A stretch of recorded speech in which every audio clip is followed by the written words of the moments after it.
During the upper school years, the HHCA guidance team is laser focused on guiding our students in the direction of success, preparing them for college and career for sure, but even more than that, preparing them for life. HHCA has a 40-year track record of success. In those 40-plus years, we've earned a reputation among colleges and universities for sending students out into the world prepared. Colleges and universities know the caliber of our graduates. They're students of strong character with an equally strong academic foundation. The past 2 graduating classes combined were awarded over $7.5 million in merit-based aid and scholarships. And in the past 7 years, our students have earned over $20 million in scholarships. We work closely with families from the very beginning of upper school to create an individual plan for students to help them discover their gifts and abilities through academics, athletics, and the arts, and we help them discover their God-given purpose.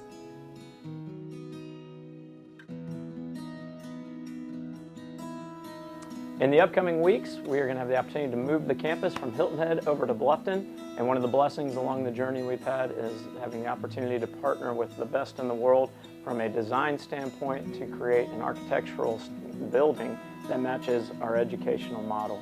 And it will allow our students to really develop those skills of critical thinking, collaboration, and communication that we so desire in their lives.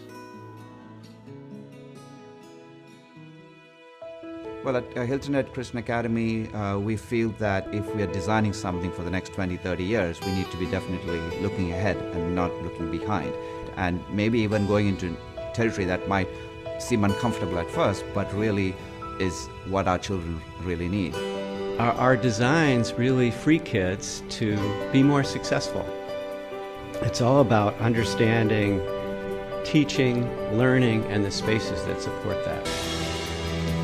Rather than a fear about hanging on to doing things the way they're doing with what we call bells and cells, a series of cell-like classrooms and corridors, the school has been very open to saying, how can we do better? In fact, how can we be a global exemplar?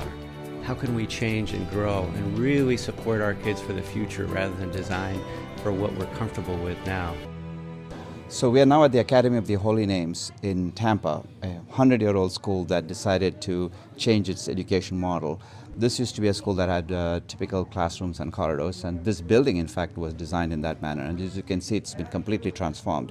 So while Hilton Head Christian Academy may not look exactly like this, it's an example of what can happen with a Christian school when they decide to push the boundaries of innovation. Okay, you can see this is a very technology-rich environment, but at the same time it's a very social place where students can work independently, they can work in small groups, they can work in fairly large groups, and the teacher circulates around the room giving assistance as needed. It's working beautifully for our kids. First of all, they love the space, and the teachers have embraced it as well. It's a sense of pride in what they're doing, and I feel like it kind of takes, especially in the middle school age, it kind of takes away that us versus them. We work together, and being a mentor rather than an authority figure, I think that it's a much more comfortable atmosphere so that the kids can take risks and not feel like they're going to fail. We're there to support them the whole way. We're there to make the mistakes with them, to show them that that's okay because we're trying something new. If you look at research on the brain, if there are just a few really critical things about learning, one is to feel safe, another is to have a stimulus-rich environment. So if you look behind me, you see what might look like a library, but really what it is it's decentralized. It's not a central library in the traditional sense, so students can come, they can get access to these resources, but it's also a common space. Complementary kinds of acoustical treatments, complementary kinds of lighting makes it more stimulus rich, and thus that's the why that we do that to improve learning. Now, traditionally people might think in a space like this there'd be a lot of noise and distraction, but you can see a lot of acoustic treatments. So even though we don't have walls, you can have different groups of students, some here in the more casual area, and then there's what we call the cave space where students can sit in a campfire type arrangement, and then we have a whole other section on the other end. So you can have 2 or 3 teachers here at the same time and there's no acoustic problem because for the most part, students are doing the work. Teachers aren't lecturing.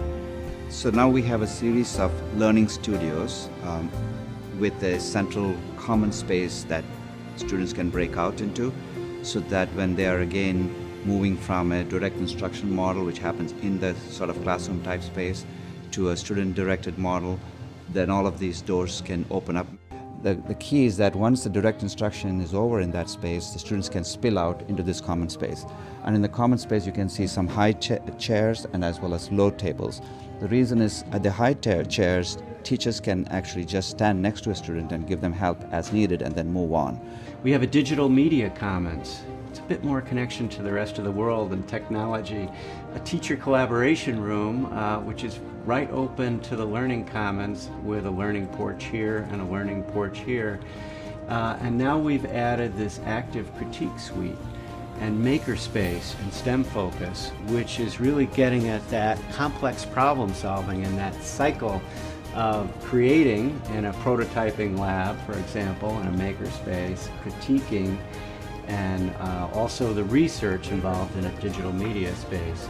So if you look at this space here to my right, this is the teacher workroom, and what we do is we give teachers a professional place to work from, and so rather than owning their own classrooms, they own the whole learning community, and then they have their own professional workspace. And the great thing with this is that teachers now get to work with each other, so they can design interdisciplinary courses, for example, which they might not have been able to do had they been trapped in their own classrooms. So when we started out, we were really afraid that the kids would not be able to work in an open environment. We were worried about the kids that feel like they get distracted easily. We were worried about kids that just could not stay on task, that didn't have the self-control to stay on task. And what we have found was the more we pulled back, the more they came together. We have just been, every single day, just thrilled. We walk through here and I walk in and my lights turn on by themselves, and every morning I just feel that wah, because I walk into my lab and it's just such a different feeling, and the kids are really, really rising to the occasion. The places that students occupy tells a lot about what we think education should be all about. And so what we try to do is to sort of walk the walk and not just talk the talk. Tell students that we care about them and give them spaces that actually show them that we care about them, as opposed to sticking them in classrooms and then telling them we care about them. Fielding International, a world leader in education design, was hired 4 years ago, not just to design our campus, but also to train our teachers. Our teachers care deeply about our students, and every day we see how that impacts them in a meaningful way. We actually made a change in our language last year to reflect this.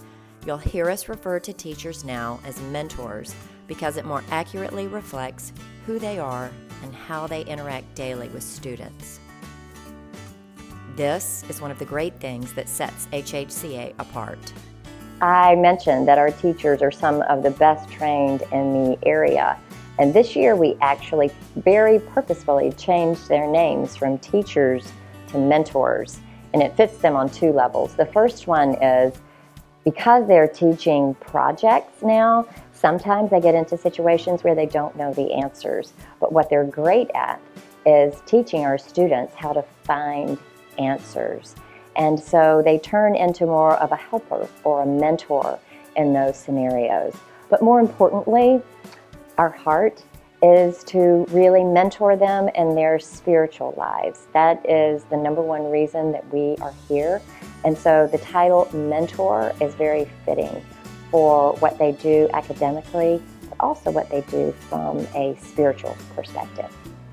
So what colleges are really looking for, what employers are really looking for, are students that know what to do with the information that they have learned.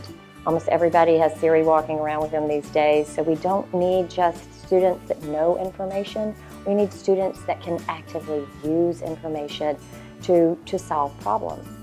Our heart is to make sure that our students are ready to be that person that has proven themselves in their high school years, and they can be chosen for whatever their hearts desire. If it be college, we want them to have as many options as they would like.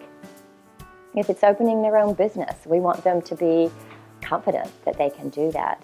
If it's taking a gap year and getting some more experience with their eyes on college a few years down the road, we want to prepare them for that too.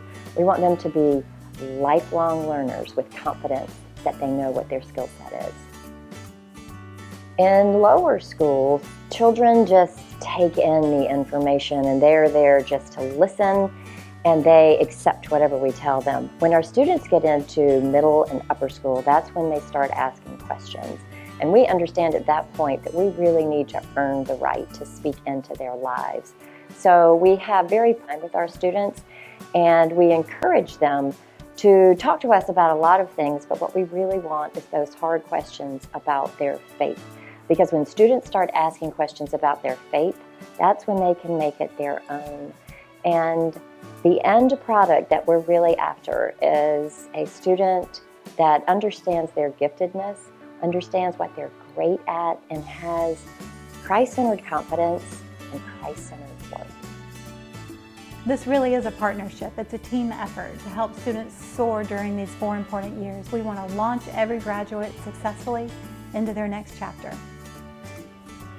Upper school students at HHCA have plenty of opportunities to explore their God-given gifts and abilities.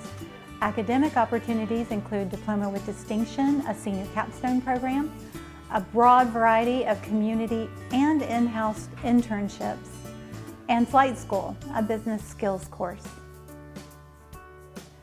Students also participate in E10, which is a 15-minute intentional mentoring group time built into every student's schedule. This is designed to ensure that every student is known and seen and connected within the HHCA family. In addition to academics, we offer an award-winning fine arts program and lots of opportunities in athletics. We have over 27 athletic teams in 11 sports. Plus there's theater, chorus, jazz chorus, symphonic band, worship leadership, visual arts, and so much more. Wherever students are in their day, whether it's in class, in the hall, in band, in PE, or in practice, mentors are always looking for ways to connect the lesson at hand to life, helping students understand who God is and who they are in Christ, so that when students leave this place, they're prepared not just for college and career, but for all that lies ahead of them in life. Thank you for joining us. Again, I am Donna Wood, the Director of Admissions, and I am here to answer any of your questions. This year, due to interest, we are asking that you start a little early. By that, I mean we're asking that you complete your HHCA application and the HHCA family interview before January the 15th. I am here to walk you through the whole process, and I hope we connect soon.